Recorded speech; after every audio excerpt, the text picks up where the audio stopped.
So, naani siya sa kanod. The radius of the ring is R. Okay, the radius of the ring is R. Okay, we have this ring of radius R evaluating dire. Sabtan? Okay. I'd like to evaluate sa kani, which is of distance A away.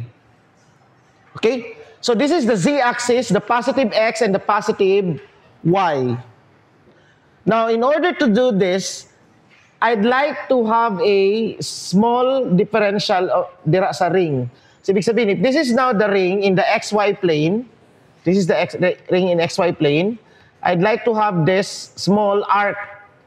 So, I would have this, kung ato nang i-blow up, this would be something like that, no?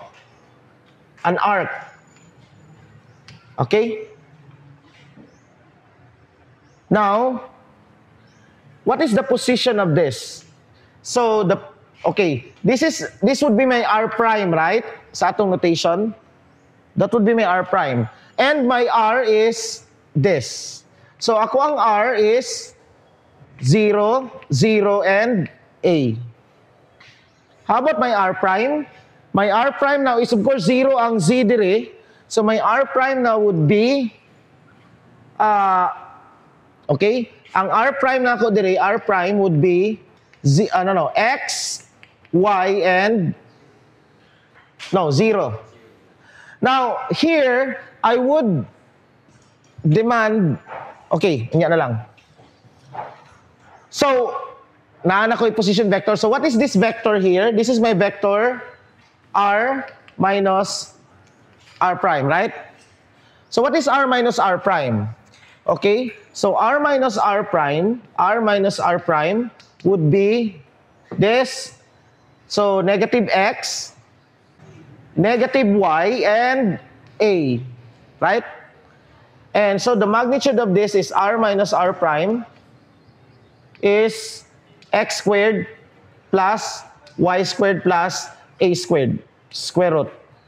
Now, my electric field now would be dE due to the charge of this, dQ. This has charge dQ. Now, the total charge of the ring is Q, right? The total charge of the ring is Q. What's the total length of the ring? The circumference.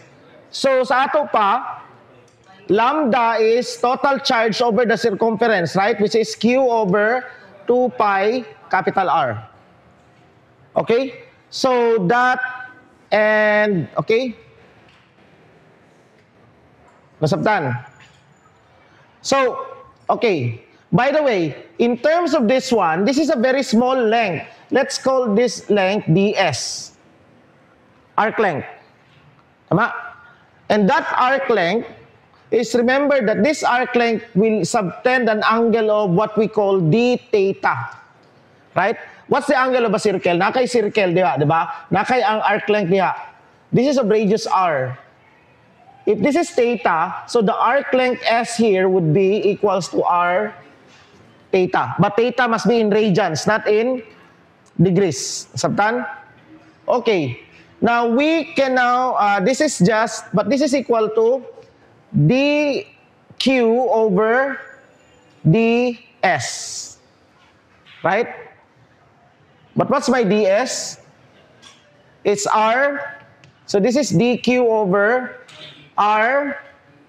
My ds now would be r d theta. Right?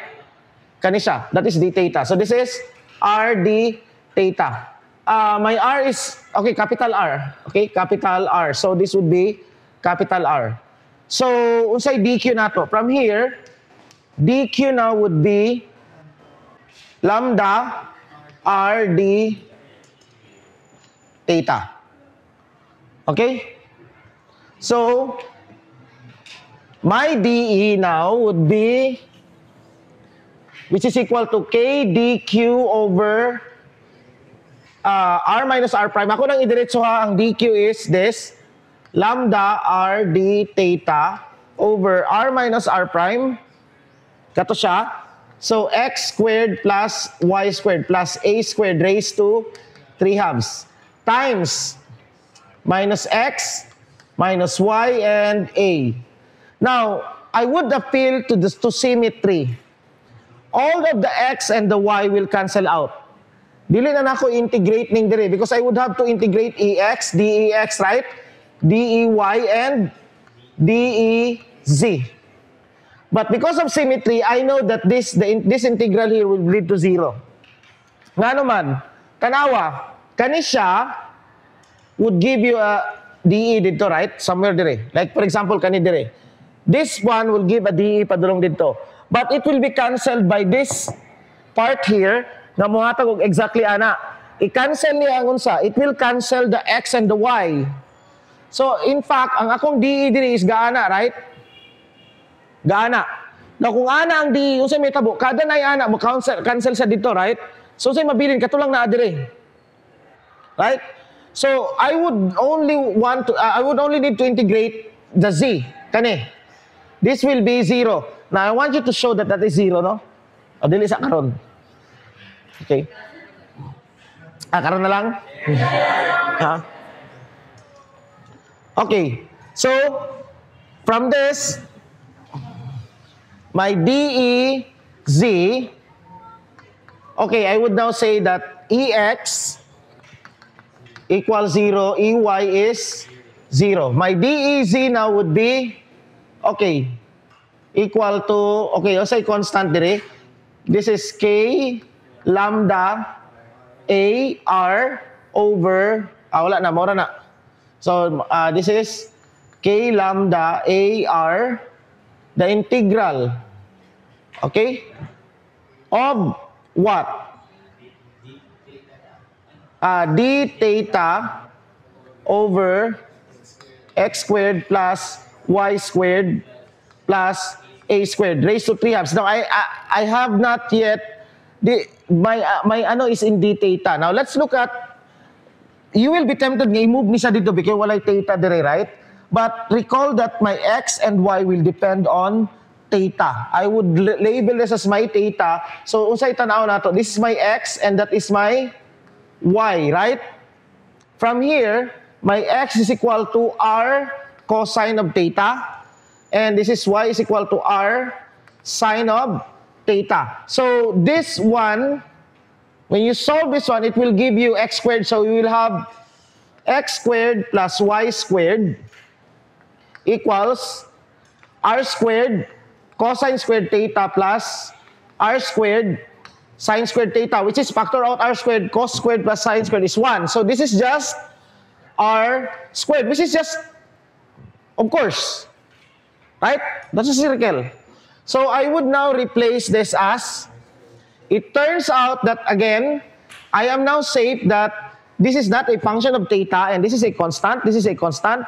So I can now take that one out from the integral. So I would have this, k lambda ar over r squared plus a squared integral of d theta. Asa akong integral? Now, it starts from this point, padulong ana, my integration is in theta. This is 0 to 2 pi to cover all the ring. Okay? Now, this is, sa to pa, this will become k lambda r over r squared plus a, dahil 3 halves, no? Raised to 3 halves times 0 to 2 pi. So, times 2 pi na lang dire, right? Times 2 pi. Okay, now k is, remember that k is 1 over 4 pi epsilon naught, right? So, na kay 2 pi dire, yung sa'yo mabilin. This will be lambda r over 4 pi epsilon naught. So, cancel lang ano, that would be 2 epsilon naught. Sakto na ba ne? Okay, lambda ar. Magsayop na ni ba? Bala na ni ron. Okay, r squared plus a squared raised to 3 halves. Ay, balik pa din nato ang ano, ang original. Lambda is not given, right? Okay? So, what is lambda? Q over 2 pi r. So, mahimong Q 2 pi r, right? So, nakay na kay Q over 2 pi R, mag-cancel ang R, tama? So, QA over 4 pi epsilon naught times R squared plus A squared raised to 3 halves. So, I think this is correct. Now, this is K. Okay. My electric field now is purely along Z. That would be QA over 4 pi epsilon naught R squared plus A squared raised to 3 halves. K, K, no? IJ, K hat. Raised to 3 halves. That is my electric field.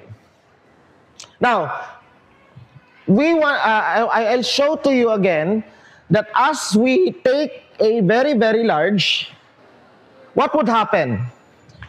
If A is very, very large, very, very large, ano na siya? If A is very, very large, so may tabo, this will not matter. Tama? Ang R squared will no longer matter. So sa may hitabo dire, ang mag-matter is ang A squared, right?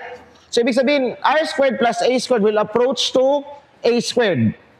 Right?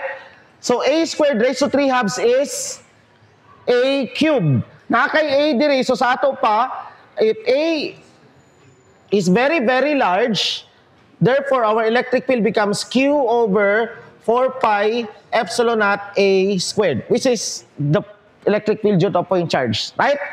So, naano ninyo nga, kasi kita, maano na to ang special cases, right? Sabdan? Okay.